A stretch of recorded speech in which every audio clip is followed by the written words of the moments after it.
દહેજ police station વિસ્તારમાં ઔદ્યોગિક સામાનની સુરક્ષા અને ચોરીના બનાવો અટકાવવા માટે પોલીસ દ્વારા હાથ ધરવામાં આવેલી ખાસ ઝુંબેશ અંતર્ગત એક મોટી સફળતા મળી છે।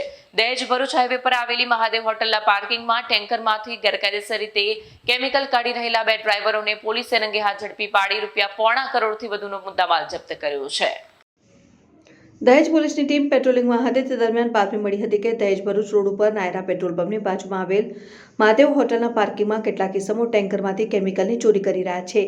મળેલ બાતમીને આધારે પોલીસે તુરંત દરોડા પાડીને ત્યાં 2 શખ્સો બેદરકારીપૂર્વક ટેન્કરના વાલ્વ વાટે પ્લાસ્ટિકના કેરબામાં એસીટોન કેમિકલ ભરતા મળી આવ્યા હતા અને કોઈપણ પ્રકારના ફાયર સેફટીના સાધનો વગર લોકોના જીવ જોખમમાં મૂકીને શખ્સો આર્થિક ફાયદા માટે આ જોખમી કેમિકલની ચોરી કરી રહ્યા હતા। પોલીસે ઘટના સ્થળેથી 2 કેમિકલ ટેન્કર અને એસીટોન ભરેલા કેરબા સહિત ₹82,78,967ના મુદ્દામાલ સાથે ટેન્કરના ચાલકો મુલારામ શર્મા અને ડાલુરામ જાની બંને રહેવાસી રાજસ્થાનની ધરપકડ કરી અને એક આરોપી કિરધરસિંહ રાજપૂતને વોન્ટેડ જાહેર કરી કાયદેસરની કાર્યવાહી હાથ ધરી છે। વિડીયો જર્નાલિસ્ટ વિરેન્દ્ર પાટીલ સાથે સત્ય ટીવી ન્યૂઝ ભરૂચ।